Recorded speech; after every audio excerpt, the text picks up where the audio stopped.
생명의 씨앗으로 심겨질 수 있도록 역사하여 주옵소서. 감사드리며 예수님의 이름으로 기도하옵나이다. 아멘. 자, 오늘 본문의 말씀을 보면 바울이 빌립보 교회 성도들을 위하여서요 이렇게 기도하고 있는 모습을 보게 되죠. 자, 3절부터 11절까지 바울은 지금 자신의 모습을 이렇게 보여주고 있습니다. 자, 3절 가운데 보면 내가 너희를 생각할 때마다 나의 하나님께 감사하며, 또 4절 간구할 때마다 너희 무리를 위해서 기쁨으로 항상 간구합니다. 또 9절 자, 내가 기도하노라. 그러죠. 지금 바울이 빌립보 교회 성도들을 위해서요 생각할 때마다 감사하고, 또 간구하면서, 또 간구할 때마다 기뻐한다 그러고요. 또 9절 가운데 기도합니다. 그래서 이 감사한 마음으로 이들을 위해서 기도하는 모습을 보여주고 있습니다. 또 3절부터 11절까지 말씀 가운데 보면 지금 바울이 어떤 마음으로 기도하고 있는지를 보여줘요.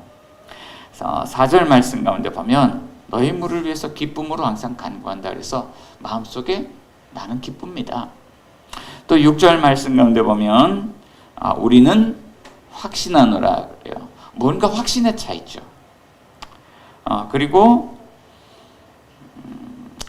8절 말씀 가운데 보면 내가 예수 그리스도의 심장으로 너희 무리를 얼마나 사모하는지. 지금 바울의 마음속에는 기쁨이 가득 차 있고 뭔가 확신에 가득 차 있고 이 교회를 향한, 교회 성도들을 향한 애정으로 가득한 것을 보게 돼요. 자, 그런데 이 기쁨, 확신, 애정 이런 것이 얼마나 오래되었을까요? 자, 5절 말씀 가운데 보면 이렇게 이야기를 하죠. 너희가 첫날부터 이제까지, 지금 바울의 마음은 이 성도들을 생각할 때마다 첫날부터 이제까지 기쁨, 확신, 애정이 가득한 거예요. 자, 첫날은 언제였을까요? 이 빌립보 교회는 바울이 유럽에 들어가서 선교를 하던 첫 지역인데 마게도냐 첫 성이었던 빌립보 성읍 안에 들어가서 복음을 증거했죠. 자, 그런데 복음을 처음 전하던 그날은 아닐 것 같아요. 아마 바울이 그 지역에 들어가서 바울이 전한 복음을 듣고 하나님의 은혜를 깨닫고 자기들의 마음을 회개하고 처음으로 믿은 신자들이 있었을 텐데 그 첫날이죠. 자, 복음을 듣고 하나님 은혜를 깨닫고 회심자가 되었던 그 첫날부터 이제까지 자, 이들이 어떤 일을 하고 있는데 이것이 바울의 마음을 기쁘게 했고 이들에 대해서 생각할 때마다 뭔가 확신에 차게 했고 이들에 대한 애정으로 가득하게 하였다는 거예요. 자, 그런데 언제까지 그럴까요? 자, 6절 가운데 보면 그리스도 예수의 날까지라고 이야기를 하고 있어요. 그리고 10절 가운데 보면 그리스도의 날까지라고 이야기를 하고 있죠. 언제까지입니까? 예, 주님 다시 오시는 그날까지 나는 그럴 것이다 라고 이야기를 하고 있어요. 자, 그런데 바울이 기도하면서 이런 기쁨과 확신과 애정을 담아서 내가 그날까지 내가 이럴 것이다 라고 지금 기도를 하고 있는데, 근데 바울의 상황이 그렇게 좋은 상황은 아니었어요. 자, 7절 말씀 가운데 보면 지금 바울이 자신의 상황을 이렇게 이야기를 하고 있습니다. 자, 내가 너희 무리를 위하여 이와 같이 생각하는 것이 마땅하니 이는 너희가 내 마음에 있으며 나의 매임과, 지금 바울은 어떤 상태죠? 매여 있는 상태. 1장 13절에서도 이러므로 나의 매임이, 나는 매여 있다는 거예요. 어떻게 매여 있냐면 1장 20절 말씀 가운데 보면 이렇게 이야기해요. 나의 간절한 기대와 소망을 따라 아무 일에든지 부끄러워하지 아니하고 지금도 전과 같이 온전히 담대하여 살든지 죽든지. 지금 바울이 나는 살 거야, 나는 죽을 거야, 이거를 지금 자신의 미래를 가늠할 수 없는 상황 속에 있죠. 살지 죽을지 모르는 그런 매여있는 상황. 지금 바울은 어디에 있습니까? 감옥에 갇혀 있죠. 로마 감옥에 갇혀 있을 때 앞으로 살지 죽을지 모르는 그런 불안하고 두려운 상황 속에서 빌립보 교회 성도들에게 편지를 하고 있는데 자신이 무릎 꿇고 지금 하나님께 간절히 기도하는 모습을 그림 그리듯이 묘사해서 보여주는데, 여러분 걱정하지 마세요. 나는 기쁨으로 가득하고요, 나는 확신에 차 있고요, 나는 여러분들을 얼마나 사랑하는지 내 마음속은 애정으로 가득합니다. 자, 바울이 이런 모습을 지금 이 편지의 서두에서 빌립보 교회 신자들에게 들려주는 이유가 뭘까요? 여러분, 걱정하지 마세요. 저 괜찮아요. 이 말 하려고 그랬을까요? 사실 이제 갇혀있는 상황이 참 썩 좋은 상황은 아닌 것 같아요. 오늘 우리도요, 갇혀있는 건 아니죠. 우리가 감옥에 갇혀있는 건 아닌데, 바울처럼 그런 것은 아닌데, 자유롭지만 그럼에도 불구하고 자유가 제한을 받는 그런 상황 가운데 우리가 살아가고 있습니다. 지금 전 세계 각국에서는요, 각 나라의 문을 닫느라 바빠요. 혹여라도 오미크론이라는 이 변종 바이러스가 국내로 유입될까봐 아프리카에서는 사람들을 들어오지 못하도록 막고 그런 물자들이 들어오지 못하도록 막는 그런 폐쇄 조치를 취하는 상황 가운데 있거든요. 그들은 왜 사람들은 왜 이렇게 스스로를 고립시키고 격리시키고 폐쇄 조치를 취하고 있을까요? 자, 이 갇혀있는 상황들이요, 마음의 두려움 때문에요, 스스로를 가두고 있는 거예요. 자, 그러고 보면 우리가 바울과 살아갈 때 이런 공통점이 있죠. 갇혀있다는 이런 공통점이 있어요. 아마 바울이 빌립보 교회 성도들에게 편지를 쓸 때 빌립보 성도들이 처한 어떤 상황들이 있었을 거예요. 이런 상황 속에서 여러분 걱정하지 마세요. 이게 편지의 목적이었을까요? 아마도 바울은 이 편지를 통해서요, 이 빌립보 교회 신자들을 어떻게 위로하고 격려할 뿐만 아니라 뭔가 소망을 불어넣어서 이런 갇혀있고 힘든 상황 속에서도 여러분들도 기뻐하며 살 수 있고 확신에 차서 살 수 있고 뭔가 마음속에 애정을 담아서 살아갈 수 있습니다. 언제까지? 첫날부터 이제까지 그려왔던 것처럼 그리스도 예수의 날까지 여러분 그렇게 살아갈 수 있습니다. 그러니까 이 빌립보 교회 신자들을 아주 격려하고 싶은 그런 마음이 있는 것이죠. 자, 오늘 보면 우리에게 질문합니다. 여러분 신앙생활 하는데요, 여러분 마음속에도 그리스도 예수의 날을 기다리면서 기쁨, 확신, 또 사람들을 향한 그런 애정, 이런 것들이 가득 차 있습니까? 자, 만일 그렇지 않다면 이유가 무엇일까요? 자, 오늘 하나님께서는 바울이 이렇게 간절히 기도하는 모습을 통하여서 자, 우리에게 그 예수 그리스도의 날을 기다리면서 오늘 우리가 어떤 신앙생활을 할 수 있는지 바울처럼 기쁨과 확신과 애정이 가득한 삶을 살아갈 수 있는 길들을 우리에게 안내해 주고 있는 것이죠. 자, 오늘 본문의 말씀을 통해서 하나님 우리에게 무엇을 말씀하고 있을까요? 첫째는요, 그리스도 예수의 날을 기다리면서 자, 하나님 우리에게 이렇게 말씀하십니다. 함께하라 하는 것입니다. 자, 주님 다시 오시는 그날 우리가 지치지 않고 기쁨과 확신과 애정을 가지고 신앙생활을 해 나가기 위해서 그 길을 여러분들이 함께 걸어가야 합니다라는 거예요. 한번 따라해 봅시다. 자, 서로의 얼굴 한 번씩 쳐다보시면서요, 우리 함께 갑시다. 따라해 봅시다. 함께 갑시다. 네, 우리 함께 갑시다. 함께 길을 걸어가야 된다. 자, 우리 속담에요, 백지장도 맞들면 낫다는 말이 있죠. 아무리 쉬운 일이라도요, 함께하면 더 쉽다는 이야기예요. 근데 하물며 주님 다시 오실 그날을 우리가 기다리면서 때로는 이렇게 힘든 여정을 걸어가는데 함께 가야 한다라는 그런 이야기죠. 자, 바울이 지금 이 편지를 쓰면서 기뻐하는 이유가 바로 여기에 있습니다. 우리 5절 같이 한번 읽어봅시다. 5절 시작. 너희가 첫날부터 이제까지 복음을 위한 일에 참여하고 있기 때문이라는 거예요. 이게 바울의 마음을 기쁘게 했어요. 첫날부터 이제까지 여러분들이 복음을 위한 일에 참여하고 있습니다. 여기서 참여라는 단어가 나오는데 영어 성경을 보니까요, 파트너십이 되었습니다 라고 이야기를 하고 있습니다. 자, 이 복음을 위한 일에 빌립보 교회 신자들이 참여하고 있는데 어떻게 참여했을까요?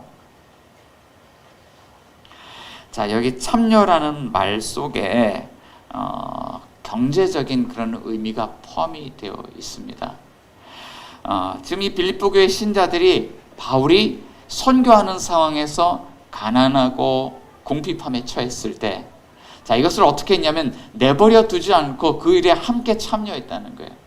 선교의 파트너가 되어 주었는데 어떤 형식이었냐면 선교 헌금을 보내주고 재정 후원을 함으로써 이 바울이 이렇게 가난하고 힘들고 어려운 그런 삶의 상황 속에 참여했다라고 이야기하는 거예요. 자, 실제 바울은 빌립보서를 통해서 그것을 칭찬하고 있습니다. 4장 15절과 16절 말씀을 보면요. 빌립보 4장 15절 16절입니다. 같이 한번 읽어볼까요? 자, 4장 15절 16절 시작. 빌립보 사람들아 너희도 알거니와 복음의 시초에 내가 마게도냐를 떠날 때 주고받는 내 일에 참여한 교회가 너희 외에 아무도 없었느니라. 데살로니가에 있을 때도 너희가 한 번뿐 아니라 두 번이나 나의 쓸 것을 보내었도다. 그죠? 지금 이 재정원에 참여한 것을 이걸 기억하면서 칭찬하고 격려합니다. 자, 실제 이 빌립보서라는 이 편지 도옥중 서신도 이 빌립보 교회가 에바브로디도라는 사람을 통해서 바울에게 쓸 것을 보내준 거예요. 자, 이 과정에서 에바브로디도가 거의 죽을 뻔했어요. 그런데 이 사명을 감당하기 위해서 끝까지 로마까지 왔어요. 바울의 쓸 것을 전달해 주었습니다. 그때 바울의 마음이 얼마나 기쁘고 감사했을까요? 그 감사한 마음을 담아서 보답으로 써서 보내는 편지가 바로 이 편지거든요. 그러면서 그들에게 칭찬과 격려를 지금 하고 있는 거예요. 자, 그런데 오늘 본문 속에서 그러면 선교 헌금을 했던 사람들, 바울의 삶에 참여했던 사람들은 어떤 사람들이냐? 이렇게 빌립보 교회가 시작될 때 빌립보 교회 구성원들을 보면요, 참 특이해요. 처음에 그 자색 옷감 장사 루디아라는 여인이 이 바울을 도왔습니다. 그리고 이제 복음 선교가 이제 시작이 되었습니다. 그럴 때 첫 회심자가 귀신 들려서 점치던 소녀, 점쟁이 소녀였어요. 그리고 그 두 번째, 그 다음 회심자가 바울과 실라가 감옥에 갇혔을 때 그날 어떤 일이 일어났는데 감옥에서 바울과 실라를 지키던 교도소 직원 가정이었습니다. 그러니까 시장에서 장사하시는 분, 점쟁이, 교도소 직원이 이 교회의 첫 개척 멤버였다는 거죠. 자, 그런데 4장 3절 말씀 가운데 보면 바울은 이 사람들이 나를 도왔다라고 이야기하는데 그들은 복음에 나와 함께 힘쓰던 여인들이었다는 거예요. 자, 그러니까 뭔가 사업이 잘 되고 뭐 생활비가 남아 돌아서 바울의 삶에 참여했을까요? 아주 지극히 평범하고 연약한 그런 서민 같은 삶을 살아가는 분들이 이 교회 회심자가 되어서 첫날부터 이제까지 어떻게 하고 있냐면 바울이 선교적 상황에서 참 가난하고 힘든 상황 속에 참여해서 바울을 돕고 있다, 이렇게 이야기를 하는 거예요. 자, 오늘 본문 안에서요, 근데 바울이 그들을 이렇게 해석을 하고 있어요. 여러분들이 복음을 위한 일에 참여했는데 여러분들이 하는 일은 이것입니다. 그래서 7절에 이렇게 이야기를 하는 거예요. 7절 우리 같이 한번 읽어볼까요? 시작. 내가 너희 무리를 위하여 이와 같이 생각하는 것이 마땅하니 이는 너희가 내 마음에 있으며 나의 매임과 복음을 변명함과 확정함에 너희가 다 나와 함께 은혜에 참여한 자가 됨이라 하는 거예요. 자, 내가 이런 생각을 하는 것이 마땅한데 여러분들이 했던 그 모든 일들이 다 내 마음에 있습니다. 제가 다 기억하고 있습니다. 자, 그리고 여러분들이 지금 이런 일에 참여하고 있는데 나의 매임과 복음을 변명함과 확정함에 여러분들이 다 나와 함께 은혜에 참여한 자가 됐습니다. 지금 바울은요, 은혜라고 이야기하는데 이건 좀 특별한 은혜예요. 하나님이 이제 내 인생의 마지막으로 은혜로 주신 사역이 있습니다. 그것은 내가 이제 죄를 지었기 때문에 감옥에 들어온 것이 아니죠. 죄를 지었기 때문에 감옥에 들어온 것이 아니라 내가 지금 이 일을 하기 위해서 로마 감옥에 갇혀있는 상황 가운데 있는데 바로 이 복음을 변호하고 이 복음을 확정하기 위해서 마지막으로 로마의 황제 가이사에게까지 나아가서 제가 복음을 전해야 합니다. 그런데 나에게 주어진 이 마지막 사명, 마지막 이 은혜의 사역에 여러분들이 지금 참여하고 있습니다. 첫날부터 이제까지 복음을 위한 일에 함께 참여해 주었는데 여러분들이 이 은혜로 주어진 이 마지막 사역에도 함께 참여하고 있습니다. 제 마음이 얼마나 기쁜지. 그런데 그리스도 예수의 날까지 이 확신이 이어질 것이고 그리스도 예수의 날까지 저는 여러분 사랑합니다. 이렇게 고백하고 있는 것이죠. 자, 하지만 그리스도 예수의 날까지 이 복음을 위한 일에 함께한다. 자, 이것은요 결코 쉬운 것이 아닙니다. 지난 한 해 동안요 제가 묻고 물었던 질문이 있어요. 하나님은 왜 오늘 우리를 이런 모습으로 여기에 부르셨을까?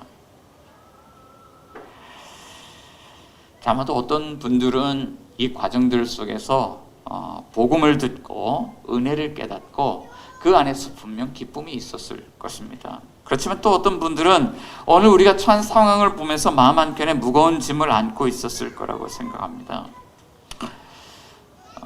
제가 그랬죠. 마음 한켠이 참 무거워요. 때가 되면 전도도 하고 흩어졌던 분들을 모아야지. 그리고 모여서 함께 예배 드려야지. 그리고 사이도 재밌게 해야지. 항상 마음속엔 그런 꿈을 품고 있는데 우리 예배 장소가 참 협소하고요. 어떻게 할 방법을 찾기가 참 어렵습니다.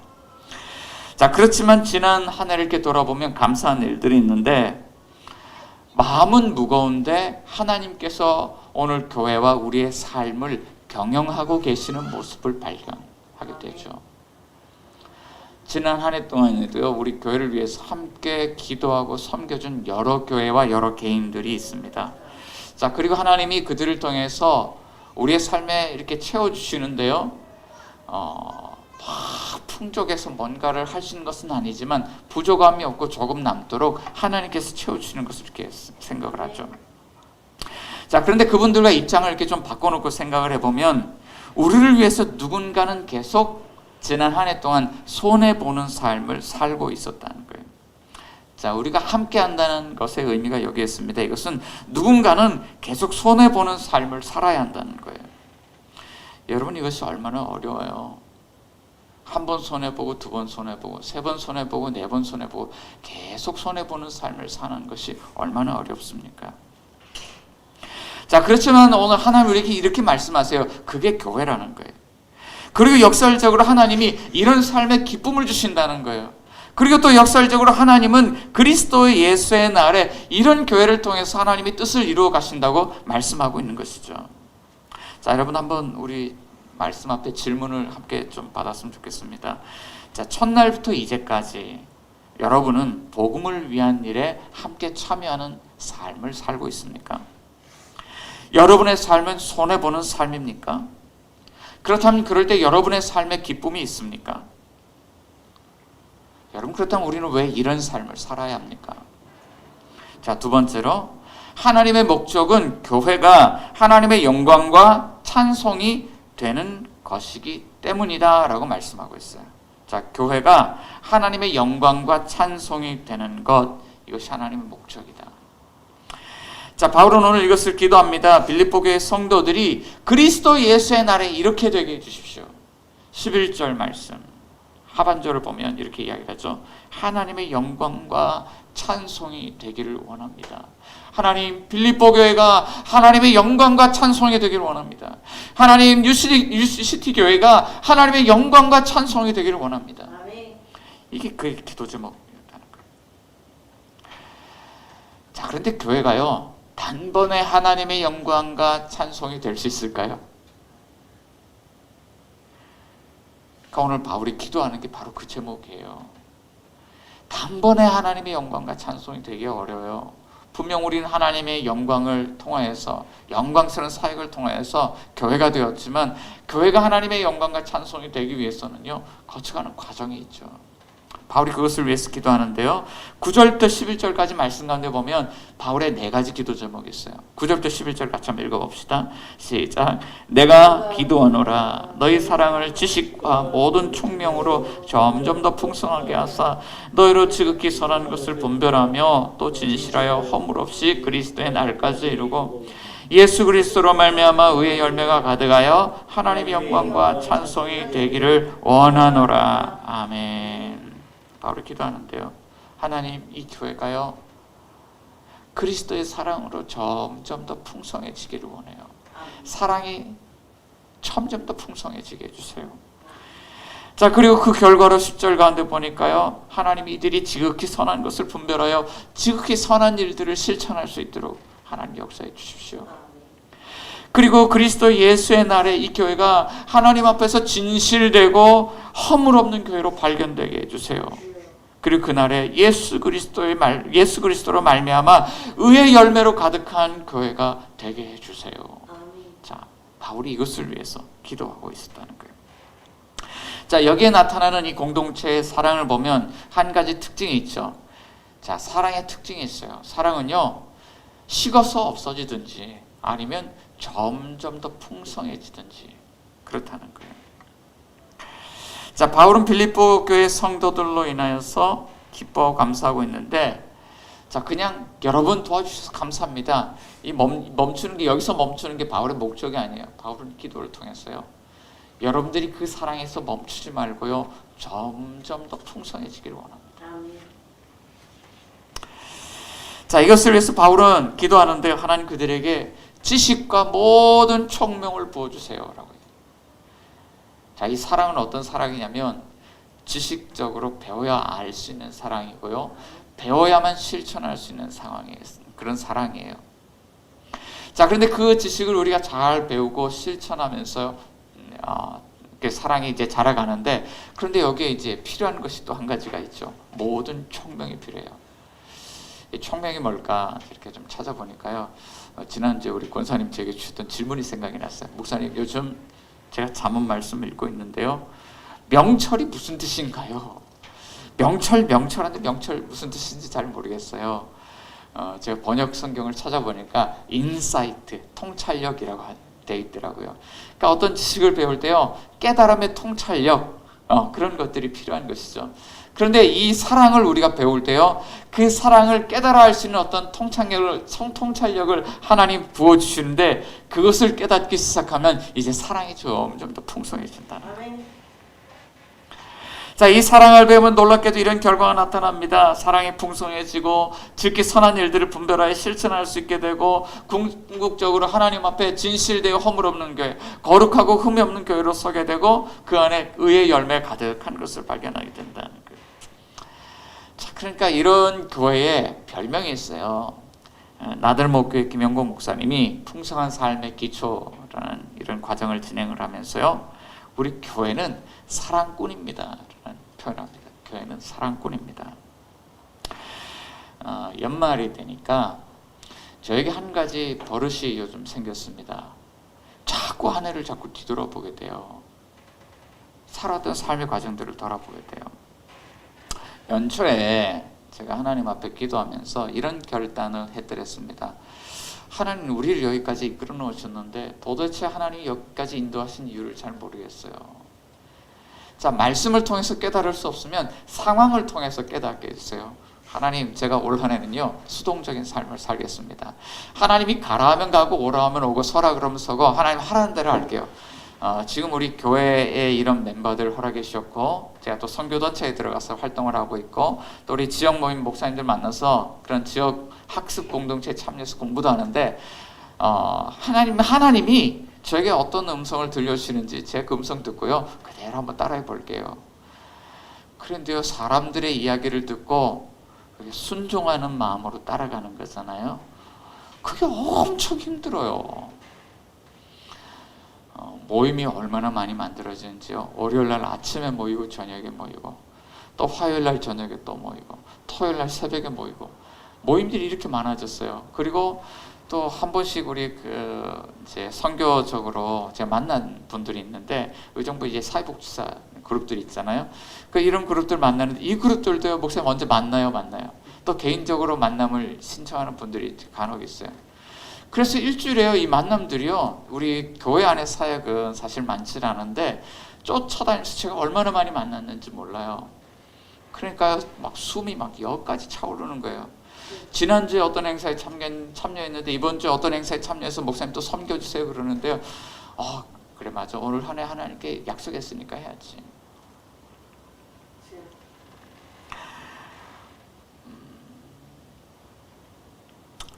그래서 1년 동안 이런 막 숨이 턱까지 차오르는 이런 삶을 살아가는데요, 연말이 되니까 하나님 한 가지 깨닫게 해주시는 것이 한 가지가 있었어요.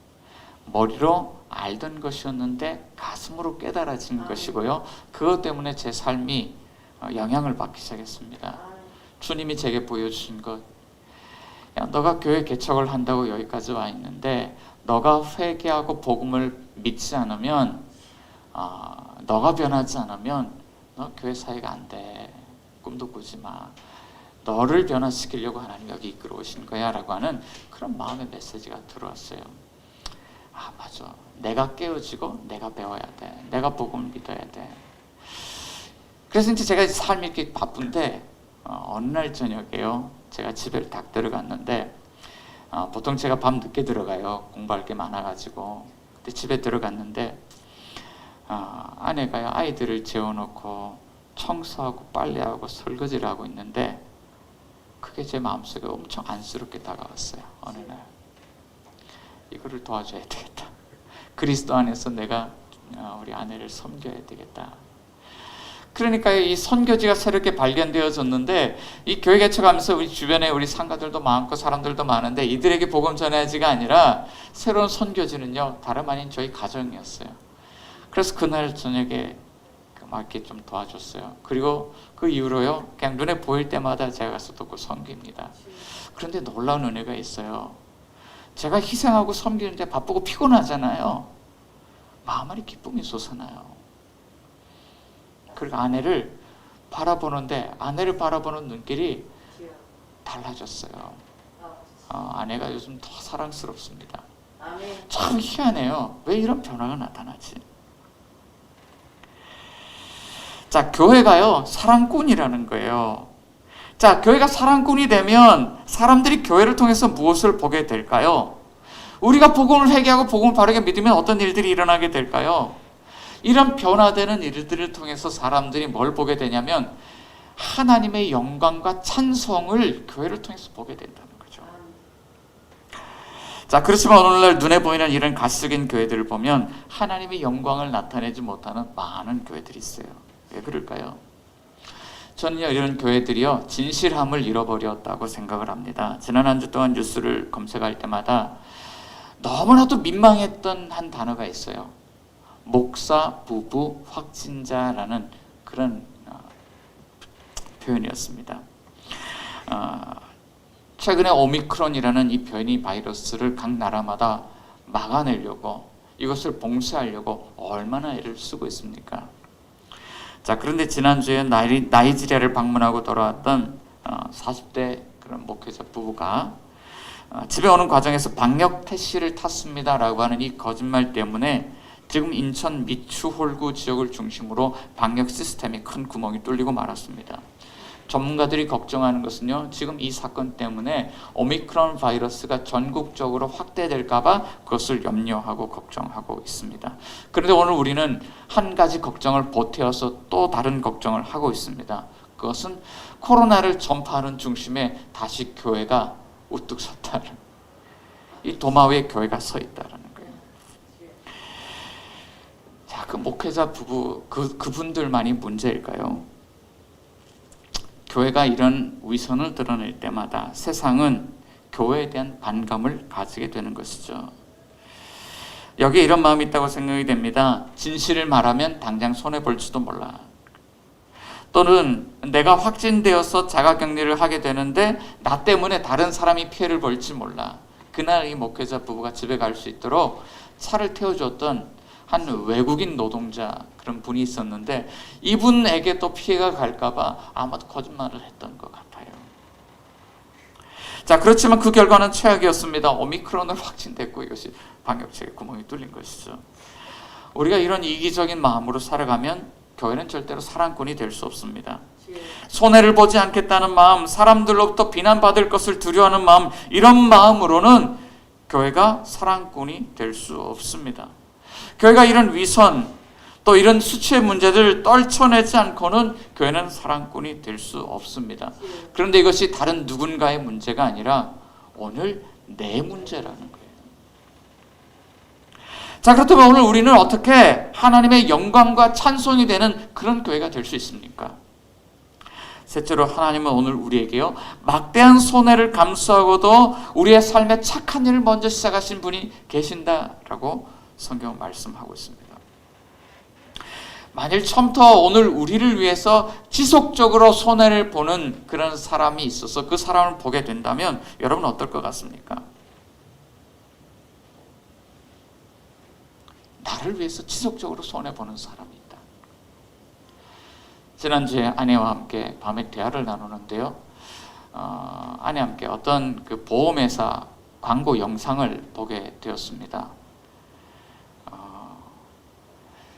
이 영상을 볼까 말까 어제 되게 우리 성형제하고 되게 고민 많이 했는데 말로 싸는 게 좋을 것 같아요. 어떤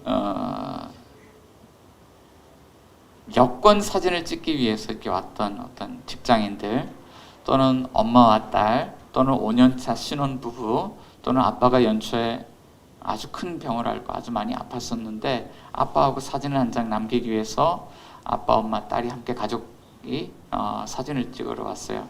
그 사진관의 이름은 인생사진관입니다. 자, 그런데 어떻게 오셨어요? 저는 이런 사진 찍으려고 왔습니다. 그런데 이 사람들이 특별한 제안을 받게 됩니다. 여기는요 30년 후, 40년 후의 모습을 사진으로 찍어 드립니다. 한번 그런 사진 한번 찍어 보시면 어떨까요? 그리고요 이렇게 미용사들이 나와서, 분장사들이 나와서 사진 찍는 사람들을 저는 30년 뒤 모습으로 찍겠습니다. 그래서 사진을 이제 분장을 해서 찍어주게 되었습니다. 이제 화장을 하고요, 옷도요 30년 뒤에 입을 옷을 준비해서 옷을 갈아입었어요. 그리고 그 철저하게 등을 돌리고 이렇게 이제 자리에 앉았어요. 자, 이제 서로를 바라보세요 하고 서로를 바라보았습니다. 30년 뒤의 모습을 바라보는데 어떤 마음이 들까요? 재밌었을까요? 5년차 신혼부부가 서로를 바라보는 순간 살짝 웃었다가 웃음기가 사라지고 갑자기 오열하면서 여보 나 속상해. 여보 왜 이렇게 많이 늙었어? 당신 고생 정말 많이 했구나. 그러나서 그 사진을 찍고 나중에 물어보니까 정말 인생 잘 살아야 되겠다고 생각했습니다. 서로를 향해서 사랑을 담았어요. 그렇게 서로 희생하는 삶을 30년 동안 이렇게 살고 서로 이렇게 노인의 모습으로 만났을 때 어떨까를 생각하니까요, 마음이 그렇게 무너지더라는 것이죠.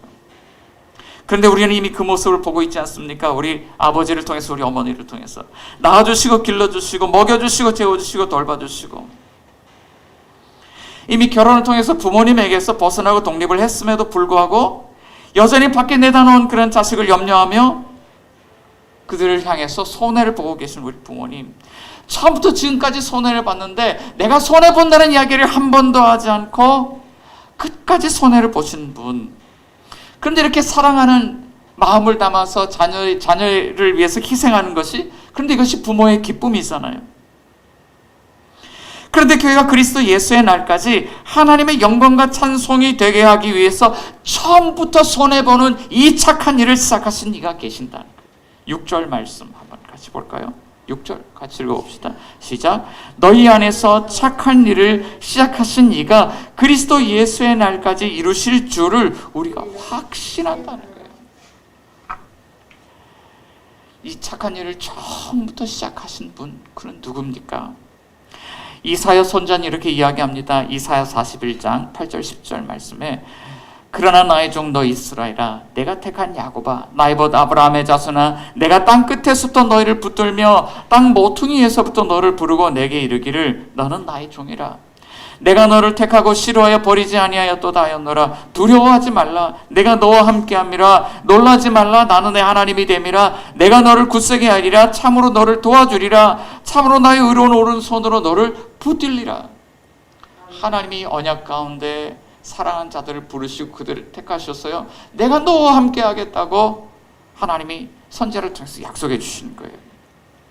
그런데 이런 하나님 함께 하시겠다는 약속이 어떻게 이루어졌습니까? 마태복음 1장 23절에 마태복음 기자가 이사야 선지자의 말을 인용해서 이렇게 이야기합니다. 보라, 처녀가 잉타하여 아들을 낳을 것이요 그의 이름 임마누엘이라 하리라 하셨으니 이를 번역한즉 하나님이 우리와 함께 하시다. 우리와 함께 하시기 위해서 하나님이 한 아들을 보내셨는데 그 아들이 무엇을 했습니까? 빌립보서 2장 5절 8절 말씀에 너희 안에 이 마음을 품으라 곧 그리스도 예수의 마음이니 그는 근본 하나님의 본체시나 하나님과 동등됨을 취할 것을 여기지 아니하시고 오히려 자기를 비워 종의 형체를 가지사 사람들과 같이 되셨고 사람의 모양으로 나타나사 자기를 낮추시고 죽기까지 복종하셨으니 곧 십자가에 죽으심이라. 하나님과 본체시지만 그는 하나님과 본체됨을 취하지 아니하시고 자기를 비우시고 우리와 동일한 죄인의 모습으로 자신을 낮추셨다는 거예요. 종이 되셨다는 거예요. 또한 우리를 죄와 사망의 권세에서 건져내기 위해서 그가 죄와 사망의 종이 되셨는데 십자가에서 죽기까지 종이 되셨다는 거예요. 그가 하나님의 아들 예수 그리스도, 우리 안에 처음부터 이 막대한 손해를 보는 일을 감수하기 오신 예수 그리스도. 하나님은 독생자 아들을 잃어버리셨고 독생자는 자신의 생명을 잃어버리셨는데 그가 오늘 우리 안에 이 착한 일을 이루시기 위해서, 우리로 착한 일에 참여토록 하기 위해서 그가 막대한 손해를 보셨다는 거예요. 만약에 그렇게 막대한 손해를 보시는 분이 우리와 함께 하시다면 오늘 우리는 한 번, 두 번, 세 번, 네 번 작은 손해를 보면서 함께 걸어가는 이 삶을 함께 살아갈 수 있지 않겠습니까? 말씀을 마무리합니다. 사랑하는 뉴스티브의 성도 여러분, 그날을 어떻게 기다리고 있습니까? 여러분의 삶에는 사랑이 점점 더 풍성해지고 있습니까? 사랑이 풍성해질수록 여러분들의 삶에 지극히 선한 일을 분별하여 실천하는 삶을 살아가고 있습니까? 여러분은 하나님 앞에서 진실한 공동체로, 허물 없는 공동체로 세워져 가고 있습니까? 여러분의 삶에는 성령님이 함께 하심으로 의의 열매가 가득한 삶을 살아가고 있습니까? 만일 그렇지 않다면 여러분 다시 착한 일을 시작하신 분 하나님의 아들 우리 주 예수 그리스도 앞에 다시 서실 수 있기를 바랍니다. 그리고 그분의 사랑을 회개와 믿음으로써 받아들이시기를 바랍니다. 하나님 오늘 우리를 통하여서 그리스도 예수의 날까지 그리스도의 사랑으로 충만한 사랑꾼으로 세우셔서 결국엔 하나님의 영광과 찬송이 되게 해 주실 것입니다. 아멘. 우리 같이 한번 기도합시다. 좀 우리 마음속에 있는 것들을 좀 회개했으면 좋겠습니다.